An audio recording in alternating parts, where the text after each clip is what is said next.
श्री सुशील कुमार सिंह जी मौजूद हैं। हम चाहेंगे कि वे भी 2 मिनट में सिक्की के विकास को वे किस नजरिए से देखते हैं, वह इसे वो कैसा विकास मानते हैं और बिहार के विकास पर वे अपनी क्या राय देना चाहते हैं और प्रखंड के विकास पर वे क्या कहना चाहते हैं, वे अपनी बातों को रखें। माइक आपके सामने। पकड़ने का काम कर रहा है, आप गारंटी लीजिएगा कि आप चुनाव जीत रहा है। विकास को नीतीश कुमार ने विकास शुरू था, इसके सामने आप लोग गाँव में घुस घुस कर ठगने का काम क्या कर रहे हैं। धन्यवाद खबर के टीम को धन्यवाद देता हूं कि आपने एक शानदार कार्यक्रम का आयोजन किया है और मैं आपके अखबार के माध्यम से देख रहा हूं कि विगत कुछ दिनों से हमारे जिला में प्रत्येक विधानसभा ब्लॉक वाइज आपका जो कार्यक्रम है वो बहुत ही सराहनीय है। मैं पूरे प्रभात खबर के टीम को और प्रभात खबर के चीफ ब्यूरो श्री वीरेंद्र मणि सिंह जी को बहुत बहुत धन्यवाद देता हूं कि आपने ऐसा अवसर हमारे प्रतिनिधियों को, हमारे लोगों को, हमारे जनता को दिया और इस बीच में आकर के हम लोगों से अपना मंतव्य या विकास कार्य पर जो कार्य हुआ है उस पर अपने प्रकाश डालने के लिए हम लोग को अवसर दिया। बहुत बहुत धन्यवाद आपको, बधाई और धन्यवाद देना चाहता हूँ। मेरा सवाल थोड़ा सा डिफरेंट है।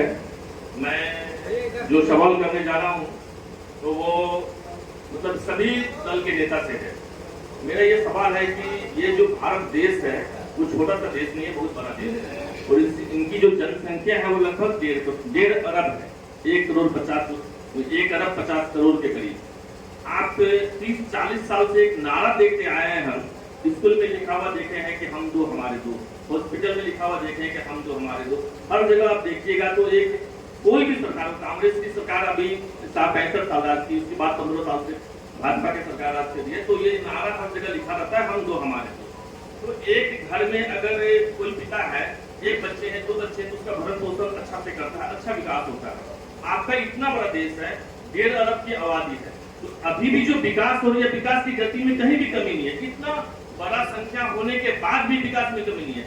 बट ये जो हमारा नारा है, हम सभी दल के नेता से ये पूछना चाहते हैं कि अगर आप विधानसभा जाते हैं, लोकसभा जाते हैं, तो ये सवाल जो आप हर जगह लिखवाते हैं कि हम दो हमारे दो, इस मुद्दे को आगे क्यों नहीं उठाते हैं और इस पर कानून क्यों नहीं बनाते हैं कि हम दो हमारे दो? क्योंकि जनसंख्या अगर कम होगा तो विकास की गति, विकास का रफ्तार से होगा। मैं विदेश गया हूँ, 4-5 विदेश का मैं भ्रमण किया हूँ। आप देखिएगा वहाँ का जो क्षेत्रफल है उसके हिसाब से जनसंख्या बहुत कम है और वहाँ की जो विकास की गति है इतनी तेज है, कल्पना नहीं कर सकते। मेरा घर का परिवार बाहर कमाने के लिए गया है, वो सुरक्षित घर तक आ पाएगा कि नहीं, उनके सामान के बारे में नहीं कर रहे, उसकी जान के बारे में कर रहे हैं। क्योंकि पैसा तो उस समय भी लोग कमाता था, लेकिन पैसा सुरक्षित और सामान सुरक्षित और जिंदगी सुरक्षित आ जाए, ये राजद वालों की डर अभी तक लगी हुई है हम लोगों की जहन में। क्योंकि ये बातें हमारे पूर्वज बताए, हमारे पिताजी, हमारे दादाजी के बातें। तो अभी क्या अगर राजद को हमारे युवा बार-बार राजद परिवार करते आ रहा है कि युवा को एकत्रित करो, युवा को जागृत करो, क्या युवा अभी इस सोच से क्या जागृत हो पाएगी कि जो जंगल राज राजद परिवार का था वो अभी नहीं हो सकता है? राकेश जी, सवाल आपसे, जवाब दे, माइक आपके सामने है। जरूर जवाब है मेरे पास। ये जो 25 साल पहले की बात जो उन्होंने आप हम लोगों के बीच रखा है, 25 साल पहले की बात वो रखा है जिस तरह से कि औरतें बाहर नहीं निकल पाती थी या गुंडा राज था। तो आज के समय में आप देखिए कि उस समय के राज को गुंडा राज कहा जा रहा है। उस समय जितना गुंडागर्दी हुई थी, आज हमारे नेता आदरणीय तेजस्वी यादव जी ने भरे विधानसभा सत्र चलते हुए में उन्होंने अपना विधानसभा सत्र को बताया कि जिस समय जंगल राज कहा जाता था आदरणीय लालू प्रसाद यादव जी के शासनकाल को, उस समय जितना गुंडागर्दी हुआ उससे 4 गुना ज्यादा गुंडागर्दी अभी दर्ज है। उस समय के गुंडागर्दी से आज के गुंडागर्दी में 4 गुना इजाफा हुआ है। ये एकदम बिल्कुल सबूत के साथ हमारे नेता ने दिखाया। और दूसरी बात ये है कि अभी के वर्तमान समय में आदरणीय तेजस्वी यादव जी ने बिहार के युवाओं के लिए उन्होंने घोषणा किया है कि डोमिसाइल नीति यहाँ पर लागू किया जाएगा, यानी बिहार के छात्रों को बिहार के ही छात्रों को यहाँ नौकरी दी जाएगी, दूसरे राज्य के छात्रों को नौकरी नहीं दी जाएगी। बहुत धन्यवाद राकेश जी। आज नीतीश कुमार जी ने जो डोमिसाइल नीति को तोड़कर यूपी से फिर मैं आपको भेजा होगा राकेश जी, फिर मैं आपके ठीक है, धन्यवाद। फिर जनता का अगला जी मेरा सवाल है, और आज के प्रदीप भाई हैं, माने राकेश विश्वास जी हैं और हमारे भतीजा जोशी मंडल जी हैं और उपस्थित हमारे सारे लोग, बहुत सारे लोग उपस्थित हैं हमारे बीच, सभी का बहुत बहुत धन्यवाद, हार्दिक स्वागत। भाइयों, अब क्योंकि बात तो कुछ चल के आई है तो कुछ तो कहना पड़ जाएगा। बात मैं करूंगा देश की आजादी की। देश की आजादी हुए 70 साल हुआ है, 75 साल, सॉरी 75 साल हमारा देश आजाद हुआ। 75 सालों में मात्र 15 साल का अवसर मिला है। बाकी 60 साल का हिसाब तो अभी के जिम्मे है जो लोग सवाल उंगली उठा रहे हैं। अगर 15 साल माइनस कर दिया जाए बिहार से तो फिर आपको विकास नजर खुद आने लगेगा कि कहाँ क्या हुआ। और किसी के पास कोई जादू की छड़ी नहीं है, कहीं कोई जादू की छड़ी नहीं है कि एक बार घुमा देने के बाद सिमसिम हाजिर हो तो हाजिर हो गया, सिमसिम उड़ जाओ तो सिमसिम उड़ जाएगा, ऐसा तो है नहीं। वो प्रक्रिया है। लेकिन आप जब देखेंगे, मनन करेंगे तो इन 15 सालों में क्या नहीं हुआ है। आज आप जहां सुंदरनाथ में हैं, 15 साल पीछे जाइए, सुंदरनाथ की स्थिति क्या थी। 15 साल पीछे जाइए, कुर्साकांटा से सुंदरनाथ आने की जो आप अभी सभी लोग पधारे हैं, क्या किन स्थिति में आप पधार सकते थे। तो विकास कार्य छुपा हुआ नहीं है, विकास तो पागल हो गया। इतना अधिक विकास हुआ है जिसका कोई जवाब ही नहीं। विकास घूम रहा है। आप आपका नजर, आपकी नजरिया, आपकी सोच को देखना होगा कि विकास क्या है। आप अगर ठीक है, मैं ये मानता हूं कि बहुत सारे काम अभी अधूरे रहे, लेकिन वो भी काम अगले पंचवर्षीय में पूरा कर दिया जाएगा। जो भी शिकायत है, हमें नहीं लगता है कि अगले पंचवर्षीय में शिकायत रह जाएगी, क्योंकि एक 5 साल का अवसर जब आप 60 सालों में सरकार नहीं कर सकी, उसको 15 सालों में बहुत कुछ हमने करके दिखाया है, हमारी सरकार ने दिखाया है। पूरे बिहार में जो 15 साल में जो बदलाव आए हैं, आपके राजनीतिक दृष्टिकोण से, स्वास्थ्य के दृष्टिकोण से, शिक्षा के दृष्टिकोण से और आपके रक्षा के दृष्टिकोण से, कानून व्यवस्था, सारे कुछ में कितने सुधार हुए हैं, आप इसका मतलब आकलन नहीं किया जा सकता है। कोई तुलनात्मक बात है ही नहीं, कितना अंतर है। और उंगली उठाना ये अच्छी बात नहीं है। इस विकास कार्य को तो सराहना ही होगा। ये बात है कि हम लोग पार्टी अलग अलग हैं, सब हम लोग भाई हैं। हमारे राकेश भाई हम लोग एक साथ मुखिया भी रह चुके हैं, प्रदीप जी हमारे साथ रहे, प्रदीप जी भी हमारे साथ ही थे जो अभी हट गए, राकेश भाई भी हमारे साथ थे 2 साल पहले, अभी हट गए हैं। ठीक है, ऐसा होता है, ये राजनीति में सब कुछ चलते रहता है। और लेकिन ये चीज है कि जिसका मतलब जो किया हुआ है, कम से कम उस पर अधिक उंगली नहीं उठाना चाहिए। हमें नहीं लगता है कि फिर बिहार को जल्दी नीतीश कुमार जैसा कोई मुख्यमंत्री मिलेगा। बहुत बहुत धन्यवाद प्रमुख साहब। फिर हम आपके बीच आएंगे, बस कुछ देर के बाद फिर आपके बीच हम आएंगे। नहीं, कुछ सवाल जो लोग थे उनका जवाब मैं दूँ। आप जल्द से जल्द जवाब देंगे, थोड़ा समय तो लगेगा। तो आप मेरे राकेश भाई बड़ा शानदार एक प्रश्न किए थे जो हमें अच्छा लगा था कि बाढ़ पे है ना, बाढ़ का क्षेत्र है, सही बात है। लेकिन ये भी है कि बाढ़ जो है सो हमारे यहाँ टिकती नहीं है। बाढ़ का जो सरकार का कानून है उसमें 7 दिनों तक आपके घर में लगातार पानी लगा रहा है। हमारा कुछ क्षेत्र है जहाँ 7 दिनों तक पानी नहीं रहता, 7 दिनों तक पानी कहीं भी नहीं लगा रहा है। मैं देखा हूँ और इसकी लड़ाई मैं लड़ा हूँ। इस बाढ़ की लड़ाई की कभी भी मुकदमा हम पे चल रही है, बाढ़ की लड़ाई। तो मैं इस लड़ाई को लड़ा हूँ जिसमें ये नियम कानून है कि 7 दिन कम से कम घर में पानी होना चाहिए, तब हम बारिश का क्षेत्र मानेंगे। नदी की पानी है, बहाव का है, लेकिन इसके आपके नॉलेज में भी होगा, राकेश भाई के भी नॉलेज में होगा कि कोसी मेची योजना जो है, जो सरकार पारित कर चुकी है, जिससे कि ये क्षेत्र बाढ़ से, पूरे बिहार बाढ़ से जो सो वंचित हो जाएगा। बिहार में बाढ़ आएगी ही नहीं, लेकिन योजना आने में समय लगेगा। योजना पारित हुआ है, उस काम को पूरा करने में, उस चीज को लाने में तो समय लगता ही है। स्वास्थ्य की बात है तो स्वास्थ्य का सारा, पहले तो कहीं 15 साल पहले तो कहीं कुछ नजर आ नहीं रहा था। बिल्डिंग है, वहाँ नर्स है, एनएम है, डॉक्टर सप्ताह में आते हैं, वो हमारी ही हॉस्पिटल है, लेकिन दवा सारा उपलब्ध है, सारी दवा उपलब्ध है और प्रक्रिया है। लोग डायरेक्ट अब कहेगा कोई यहाँ की एम्स आ जाए वो तो आएगा नहीं। आप यहाँ के डॉक्टर से दिखाएंगे, ठीक नहीं होगा, वो आपको रेफर करेगा कुर्साकटा अस्पताल, कुर्साकटा वाला आपको सदर अस्पताल अररिया का आप स्थिति देखिए, अररिया अस्पताल की जहाँ CT स्कैन और सारी व्यवस्था, आपके जांच की व्यवस्था, सब कुछ क्या नहीं है आपके अररिया में। क्या 15 साल पहले अररिया में तो वो खुलता मुकता था अररिया को हॉस्पिटल में, जो जिला अस्पताल है। अभी आप जिला अस्पताल की स्थिति देखिए, 200-300 रुपया में आपका CT स्कैन होता है, अल्ट्रासाउंड हो रहा है, सारी जांच है। अब यहाँ भी आएगा वो चीज, लेकिन समय लगेगा। अभी तो जिला बना है, फिर जो है सो हमारा ब्लॉक बनेगा, फिर हमारे पंचायत में आएंगे स्वास्थ्य व्यवस्था। चलिए बहुत बहुत पटू साहब, आपने विकास बताए, आपने बताया कि कैसे आप तो बोले ही नहीं दीजिएगा भैया, बस अब फिर आपको मौका देंगे। अभी आप मौका दीजिएगा तो आप सुनवाई का है, आपको जो है फिर आप मेरे भाई, एक बात है तो सभी लोगों से 2 ही चीज बोलने के लिए कहना चाहिए था।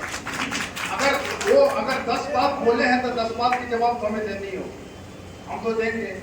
अब आप हमारे हाथ में माइक दे दिए तो आप लाइन काट सकते हैं, लेकिन हमको बोलना छोड़ेगा।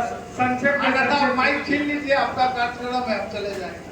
सीधे संक्षेप में फिर आप बताएंगे। आपने विकास पर बताया, उन्होंने विकास पर सवाल उठाए थे, आपने बताया विकास के बारे में, फिर हम आपके चलिए अब हमारे बीच बैठे हैं बाबा सुंदरनाथ में, और मेरा प्रथम विजन हमारे जो बीच है, बीच जो प्रत्याशी जो दल के हैं,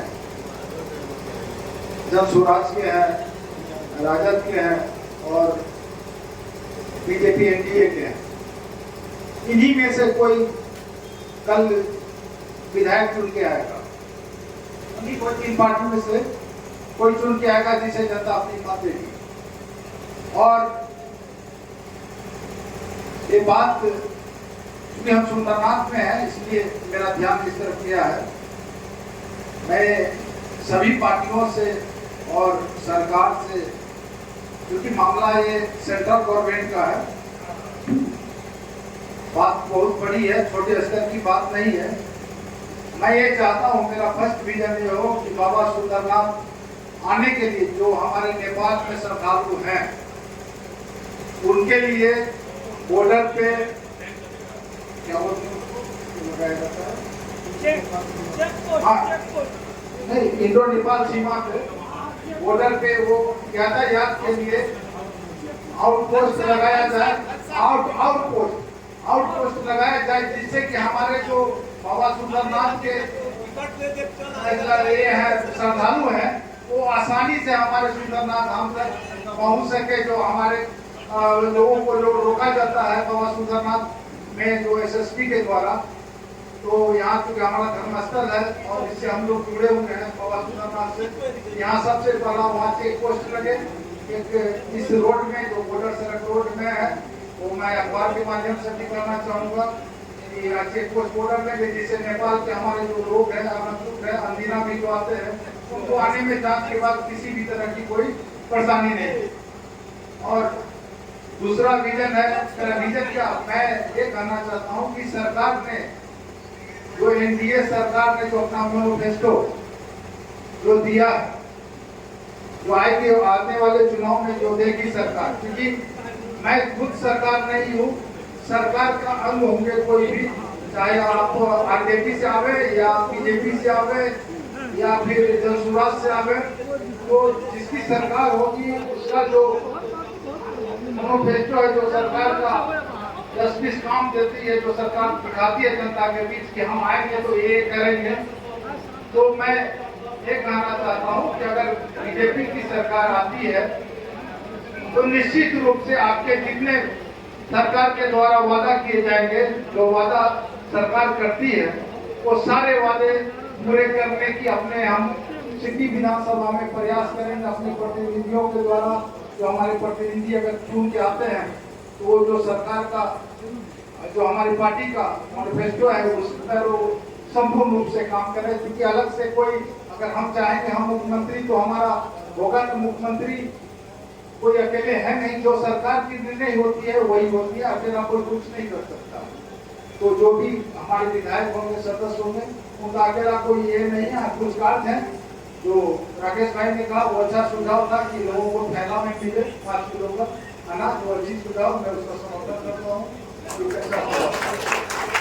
लोगों को अनाज मिले, जो प्रोग्राम मिलता है वो थैला में पैक हो जाए तो शानदार रहेगा। सारे सिक्के गिरे बंद हो जाएंगे लोगों के।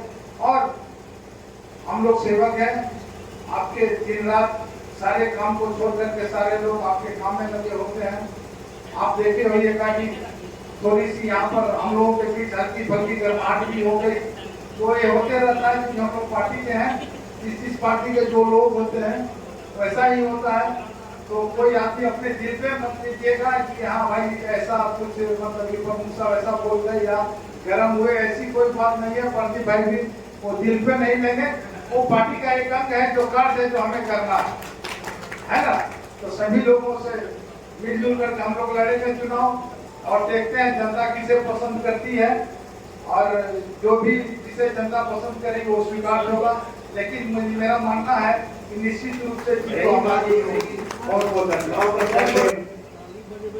अगर ब्लॉक स्तर पर कोई भी समस्या आती है तो हमने सभी को, हमारे सभी के लिए हमारा दरवाजा खुला हुआ है। आप हमें आए, हमें बताएं। अगर इस तरह की कोई समस्या आती है तो आपका यकीनन वो प्रॉब्लम को मैं सॉल्व करूंगा, क्योंकि हमारे यहाँ हर दिन जनता दरबार लगता है और जनता दरबार जनता के लिए ही लगता है, आपके लिए लगता है।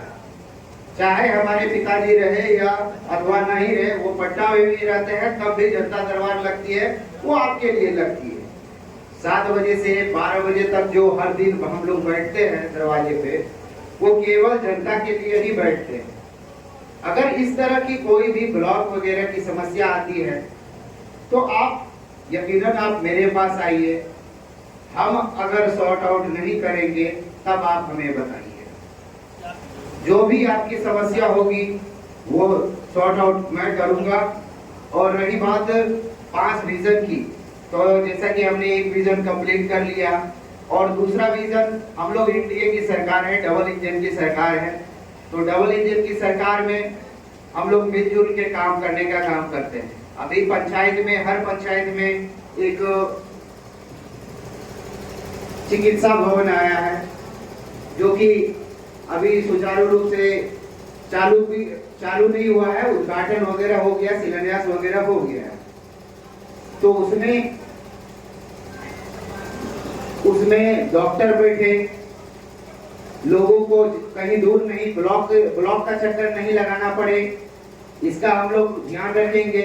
इसका हम लोग पूरी तरीके से व्यवस्था रखेंगे डॉक्टर की, ताकि हमारे गांव समाज के लोगों को ब्लॉक नहीं दौड़ना पड़े। अभी हर पंचायत में सरकार भवन बन रहा है, तो हर पंचायत में सरकार भवन बन रहा है। सरकार भवन में बैठेगा कौन?